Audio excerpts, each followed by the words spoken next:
Halo, perkenalkan nama saya Sitanggang Gresti Urmaida dengan NIM 2007749 dari Prodi Pendidikan Teknik Bangunan, Fakultas Pendidikan Teknologi dan Kejuruan. Kali ini saya akan membuat Wise Voice mengenai dinamika hak asasi manusia dan pembelajaran anti korupsi untuk memenuhi tugas pendidikan kewarganegaraan. Berikut penjelasannya. Yang pertama, saya akan membahas mengenai pengertian korupsi. Korupsi menurut Undang-Undang Nomor 20 Tahun 2001 tentang pemberantasan tindak pidana korupsi adalah setiap orang yang secara melawan hukum melakukan perbuatan memperkaya diri sendiri atau orang lain atau suatu korporasi yang dapat merugikan keuangan negara atau perekonomian negara. Lalu selanjutnya ada penyebab korupsi. Penyebab korupsi ini terbagi menjadi dua, yaitu faktor internal dan faktor eksternal. Faktor internal merupakan faktor yang berasal dari dalam diri seseorang. Persepsi terhadap korupsi atau pemahaman seseorang mengenai korupsi tentu berbeda-beda.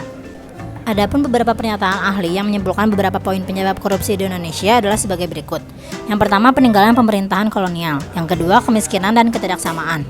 Yang ketiga, gaji yang rendah. Yang keempat, persepsi yang populer.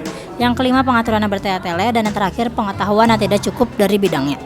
Lalu yang kedua ada faktor eksternal. Faktor eksternal merupakan faktor yang berasal dari luar diri seseorang. Faktor eksternal yang menjadi penyebab korupsi di Indonesia adalah sebagai berikut. Yang pertama ada hukum, lalu politik, dan yang terakhir sosial.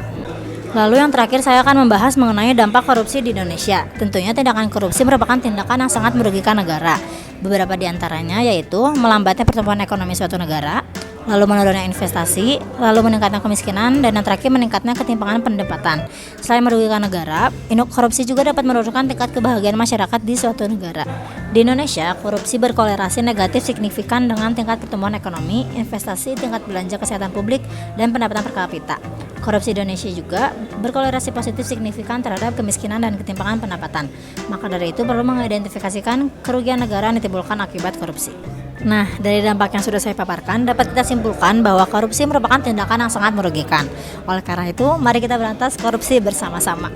Sekian pemaparan yang dapat saya sampaikan. Mohon maaf bila ada kesalahan kata. Terima kasih.